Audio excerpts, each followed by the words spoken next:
Thank you all for joining me. My name is Elizabeth Nguyen. I'm the Equality and Diversity Manager at the Bagram Institute. And today I'm going to be talking about equal pay and pay gaps. These are two different things, but they're often misunderstood and people, don't get the difference between them. The reason I chose to cover this topic this month is because the 18th was the UN's International Day for Equal Pay. And even there, in their information, they weren't always clear when they were talking about equal pay versus pay gaps. So it seems worth providing some information to clarify this.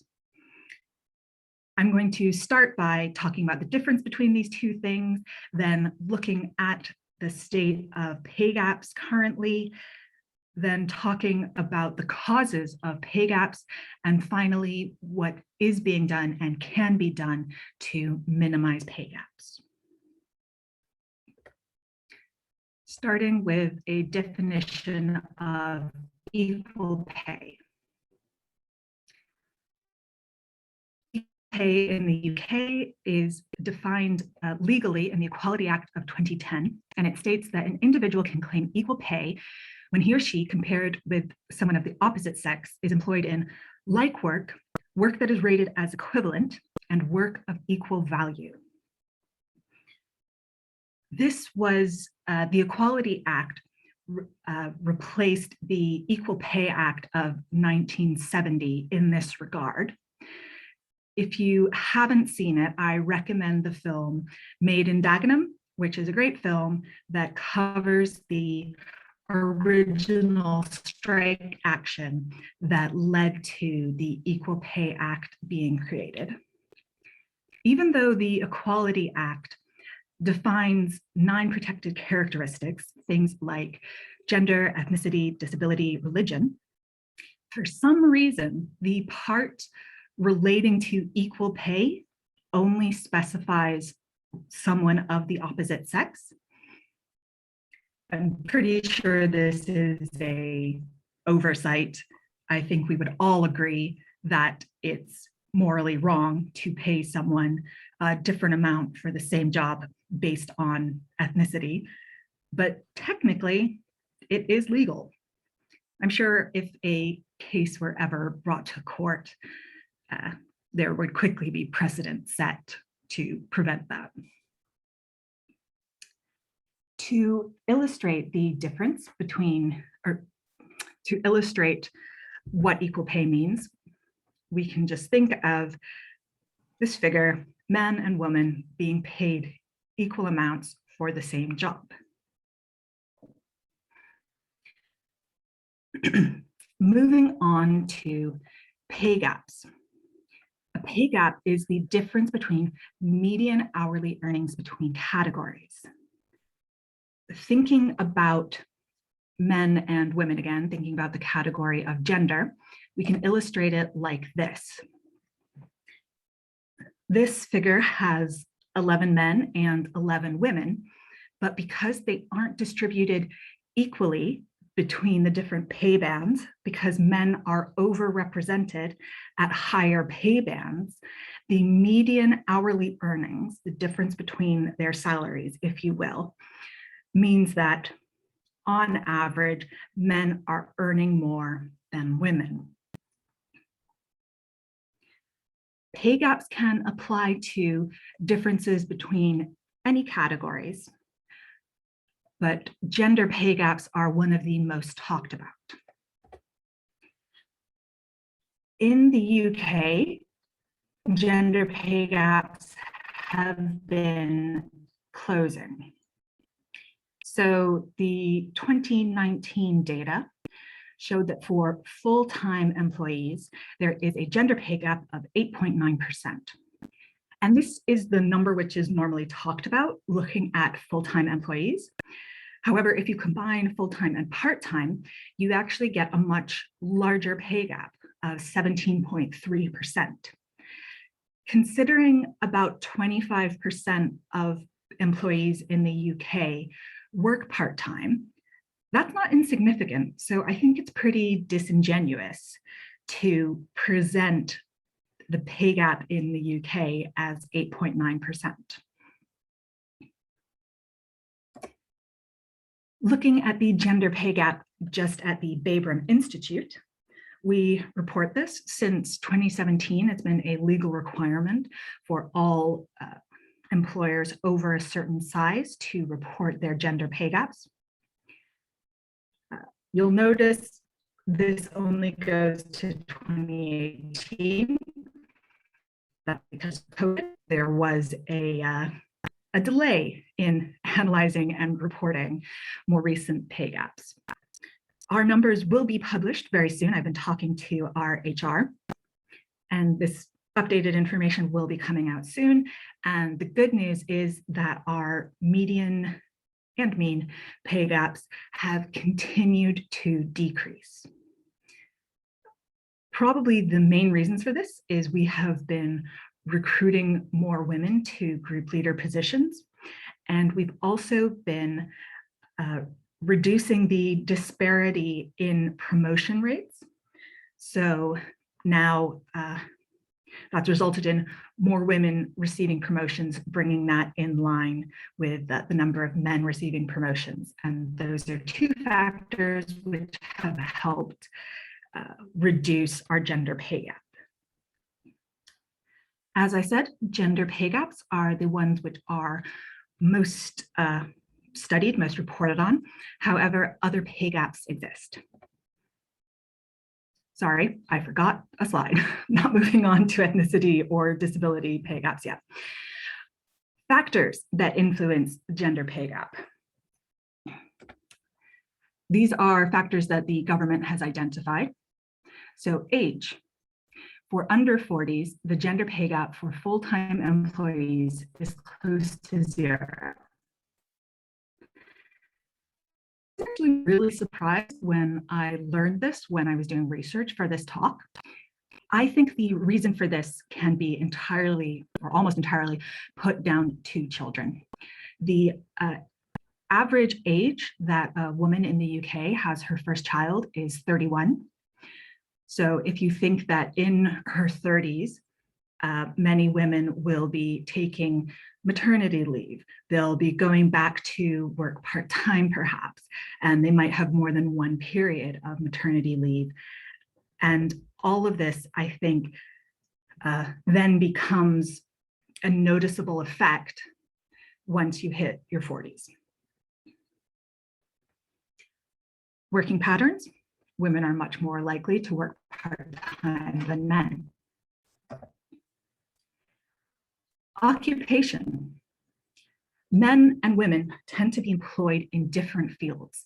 This is called occupational segregation.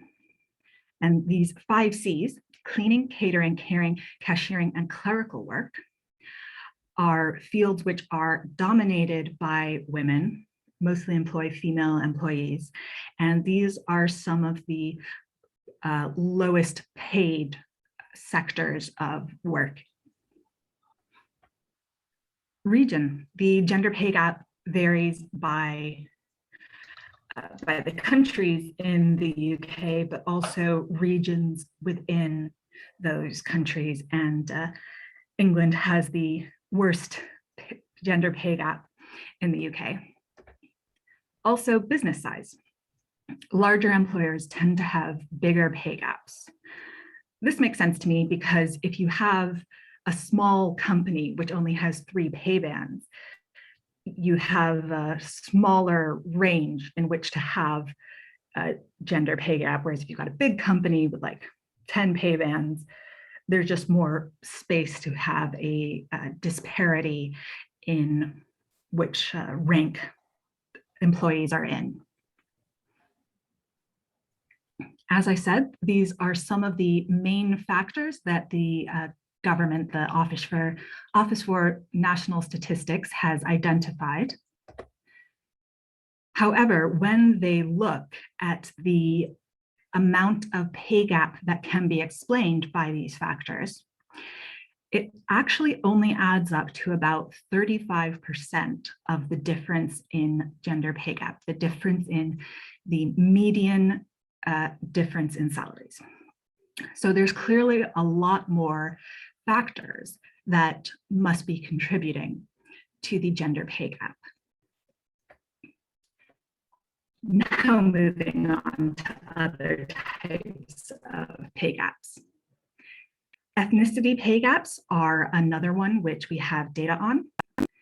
So this covers about 6 years of ethnicity pay gaps in the UK. There's a lot of variation here, but the current difference between white and all other ethnic groups is only about 2.5%, a much smaller number than the gender pay gap. But there is a lot of variation between different ethnic groups. If you break this down, you can see that some groups, for example, Pakistani and white and Black African mixed, earn quite a bit less than white British people on average. However, white Irish, Chinese, and Indian groups earn more.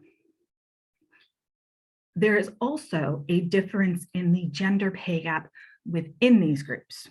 I'm not going to go into it, but for example, Pakistani and mixed white and Black Caribbean have practically no gender pay gap. And Chinese people, on the other hand, have a much larger than average gender pay gap. This is an example of why it's important to look at the intersectionality of data in order to have a fuller picture and understanding of what's happening. Disability pay gaps are another category that is measured. You can see that these add up to quite a significant amount. And what is particularly noticeable in this graph to me is that there isn't a change happening in this. The other pay gaps, we saw a downward trend. These are really stable. I know that in America, for example, there are some groups which are exempt from earning minimum wage, and horrifically, disabled people are one of those groups. There is no minimum wage that you need to pay disabled people in America. So I wanted to investigate if there are any groups in the UK that don't have to meet the legal minimum wage. And there's only one group, and that's prisoners, who on average earn £2 per hour for any labor they're employed in. Just an interesting fact there. I'm pretty sure prisoners aren't included in pay gap calculations though. These are the 3 categories that the government collects data on in terms of pay gaps. There are, of course, many other categories which might have pay gaps. For example, trans people, people of different religions. However, data isn't collected on those, so we can't definitively say that those exist, or how large they are, or any trends within them. Moving on now to causes of the gender pay gap. As we know, the gender pay gap is the most studied. So I'm talking specifically about causes of the gender pay gap now. Some of these might apply to other categories as well.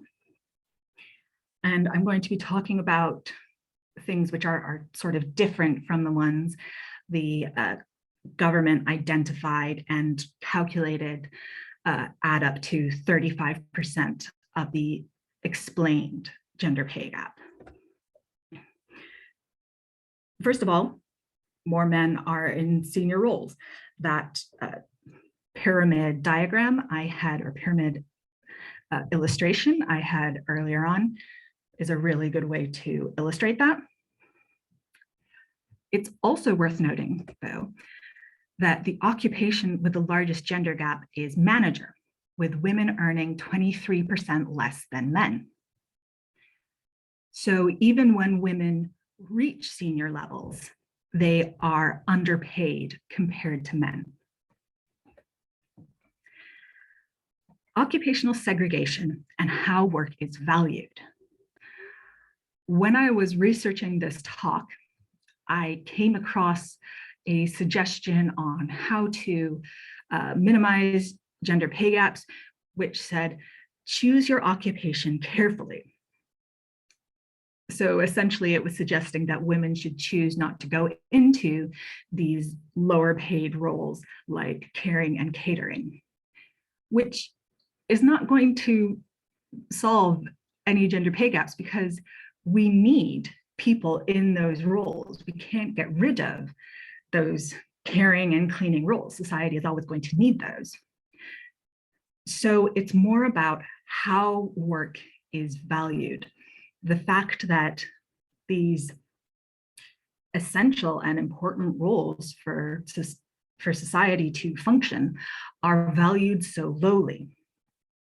And the fact of the matter is that roles which are female dominated become less valued, as opposed to the other way around. It's not that women choose to go into lower valued careers.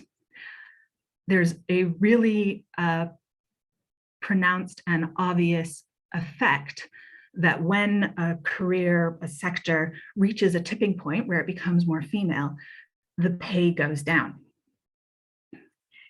A well-known corollary of this is computer science.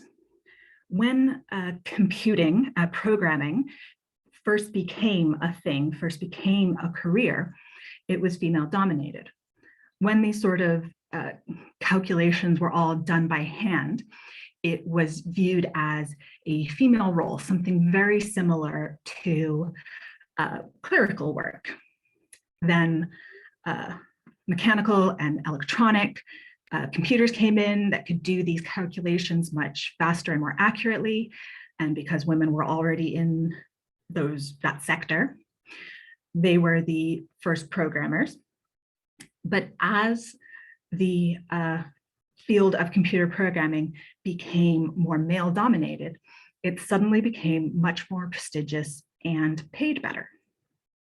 And the opposite does happen when a sector becomes more female dominated.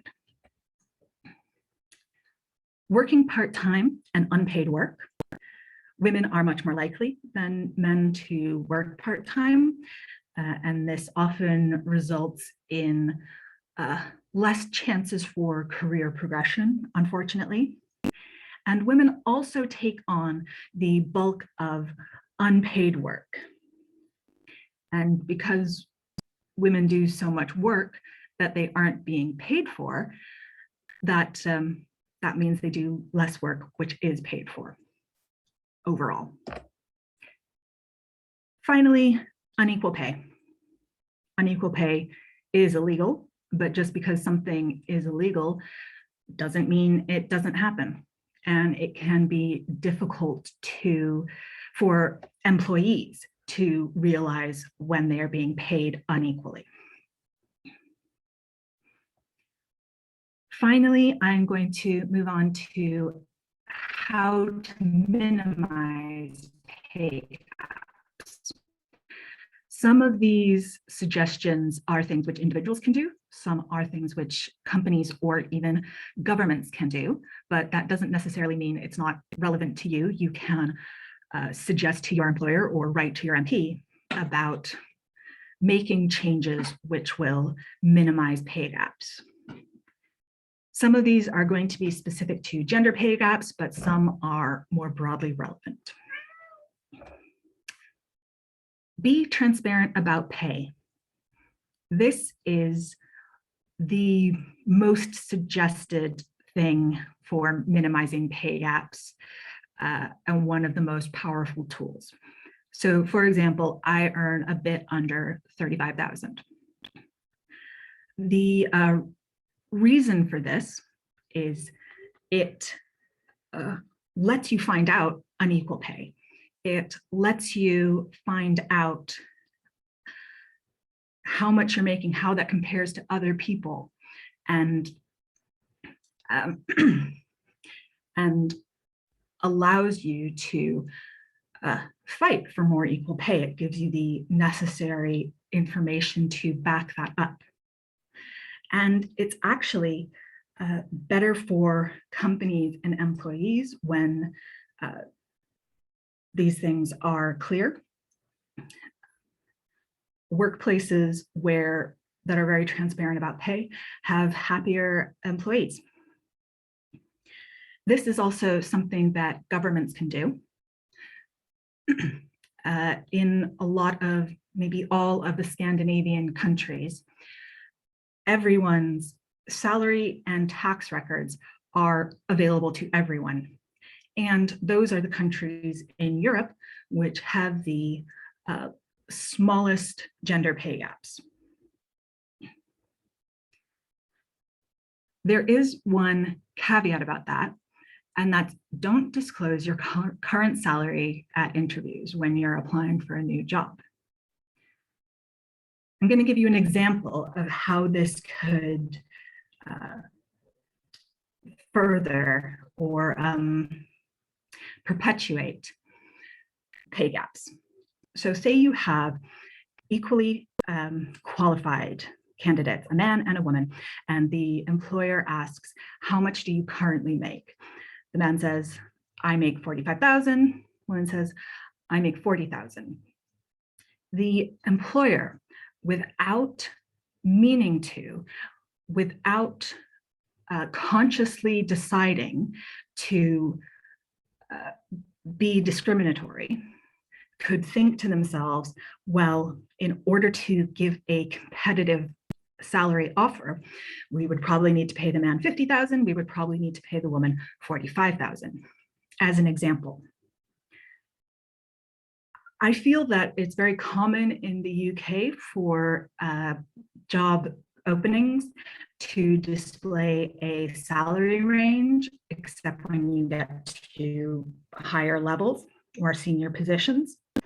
So what I would recommend you do is, if a job position which has an advertised salary asks you your current salary, say, I've seen what the role is advertised at and I'm happy with that range. If they don't have an advertised range, I recommend asking about that. What sort of compensation are you looking at providing for this role? And then again, once you know that information, you can say, I'm happy with that, that sounds reasonable to me, or maybe name a figure within that range. I realize I'm being a bit contradictory here. I'm saying, talk about your pay with everyone apart from anyone who might interview you in future. But until we move to a system where pay is much more transparent, I still advise not talking about your current salary to employers. Make it a cultural norm for women to negotiate salaries. Here, I'm not saying women need to negotiate for salaries more. Research by the Lean In Foundation shows that women negotiate salaries at interview, at promotions as much as men. However, they are less likely to get them, and they are viewed more negatively when they negotiate. So this isn't about changing women. This is about changing company culture to not penalize women for this. Reduce bias in recruitment, promotion, and reward policies so that there's less likely to be unconscious bias, which disadvantages people from marginalized groups. a way to do this is various training to reduce unconscious bias, having transparent and standardized policies for these procedures. Encourage men to take paternity leave and more caring responsibilities. This suggestion is obviously specific to gender pay gaps. There are a lot of reasons why in male-female couples who have a child that the man is much more likely to take less leave. There's physical considerations, recovering from birth and breastfeeding potentially. There are financial reasons. If he makes more, as he is more likely to, then the couple would be taking a bigger financial hit if he takes more time off. And there are also cultural expectations about who does the caring in a relationship, who is responsible or more naturally suited perhaps to caring for a newborn. There isn't much we can do about the physical aspect of it. However, the financial aspect, this is going to be a reinforcing thing. If more men take paternity leave, which is going to contribute to closing the gender pay gap, then it will be a financial, it won't be such a financial disincentive for men to take paternity leave. And we also, as a culture, need to work towards changing our attitudes around who is responsible for caring. I don't personally have children, so maybe people with children will tell me that I'm completely wrong-headed when I say this, but I know a lot of family and friends and even colleagues where the woman in the couple has taken a full year off, and they talk about how much they love it, how much they enjoy getting that opportunity to bond with their children. And also, frankly, a lot of them say it's nice to have a break from work. And I know some of the men in these relationships, and I think, you know, wouldn't they love to have this opportunity to bond with their child and to have a break? So, as I said, we can't change the physical aspects, but I think there's a lot of scope to change the cultural aspects, and that's something we need to be working towards. Ensure flexible working remains an option. Flexible working is something which really benefits women in particular. It helps them maintain their careers through like career breaks or part-time working. There have been a lot of negative effects of the pandemic on women financially. Women are more likely to be furloughed, as an example. However, one really obvious benefit has been flexible working has become much more of a norm. So I think going forward, we need to make sure that flexible working continues to be an option. I realize it's a little past half past now, so if anyone needs to shoot off, please feel free to do that, not rude. Another suggestion, take part in campaigns. There are a lot of organizations that their mission is to reduce pay gaps. So you can get involved with them. Perhaps you donate to them. Perhaps you get involved in campaigns they run. And finally, join a union. Unions are a really powerful force for ensuring equal pay. That is everything I wanted to talk about. Thank you very much for attending.